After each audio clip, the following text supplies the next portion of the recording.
Assalamu alaikum wa rahmatullahi wa barakatuh. The organizers of this very important event, my colleagues present here, the CS Defense, the Honorable Adan Keynan, ambassadors and other excellencies present, the ulumas, and all invited guests. Mine will also be very brief. I think this is a very important event. It reminds us of a number of things. If I look around, maybe I'll say very briefly in English and then Somali, this is a time for the youth. If I look around, most of the faces here are the youth. I want to tell you, you have a perfect opportunity. Today you have here our renowned ulumas. We are giving you free lectures, free tutorials in the Quran and other Islamic-oriented activities, because Islam is a way of life. You as a youth, and I'm saying this in English because I know most of you are in school, we are told do 5 before 5. Bengine wale kidogo hawasikii hiyo, naambiwa mtende 5 kabla 5. Ya kwanza, ukiwa kijana uko na fursa. Bengine leo mahitaji yako yote inatimizwa na wazazi. Yeah, literally everything that you need is under the care of your parents.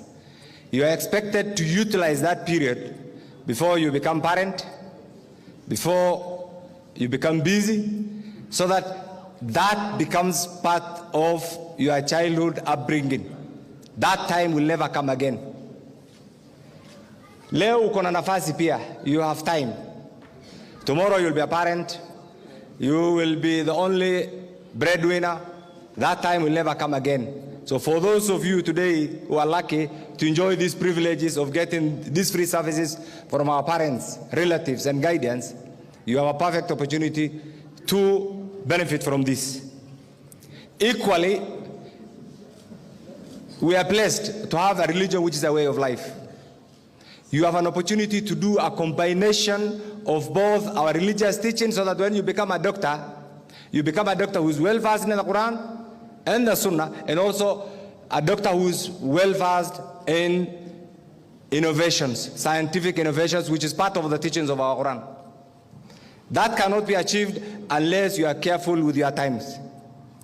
We as parents, anaka Muslimin baanahni, dad yar Musliminta meel kasto joogaan dad wanaagsan waay.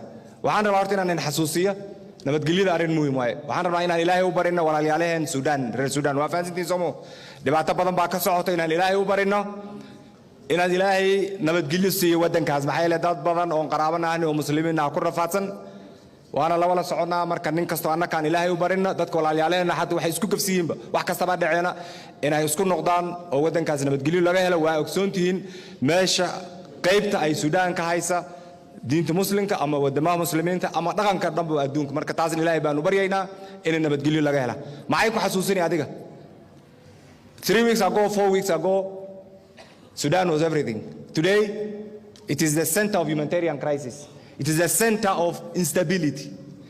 That is why we as Muslims in this country, as citizens in this country, we must be prepared to always root for peace, stability, and tranquility in our country, and pray for the leadership to always remember in the governance what is good for the people. To that extent, I want to thank the government of the day. Before recently, we talked about extrajudicial killing, and this must be said. That phenomenon has been addressed. We appreciate what the government has done on that particular aspect, and I know there are many people. I'm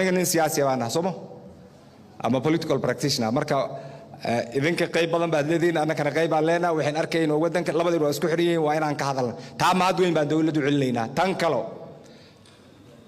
wadankan maanta waa arkaysiin ma sha Allah international Quranic competition wax kastaba it's only possible when there is some sort of acceptability and reason amongst the governors anaka diinteena Quraanka maamulku kudi wax kasta waa Quraanka wadankan wuxuu leeyahay dastuur oo dad qori dadka hadda dastuurka jira qoray waxaa ku jiray baarlamaanka aniga Madaxweyne Yusuf CS Adan iyo dad kale qaybo badan oo fiirinayaa jiray waqtigeeda 2010 2007 ilaa 2010 dastuurka hadda wajan ka jira marka la qoray waxyaalo badan baa la isku haystay maxaa kamid ah mid waxa kamid ah Qaadi Scott, and I'm glad that my brother here Sheikh Sufyan is here as the chief deputy acting Qaadi, and we pray for you.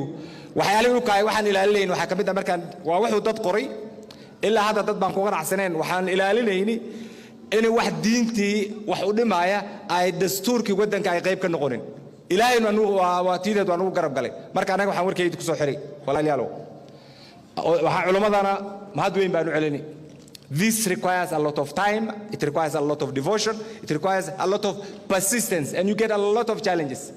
We as the political leadership will always stand by you when you do good.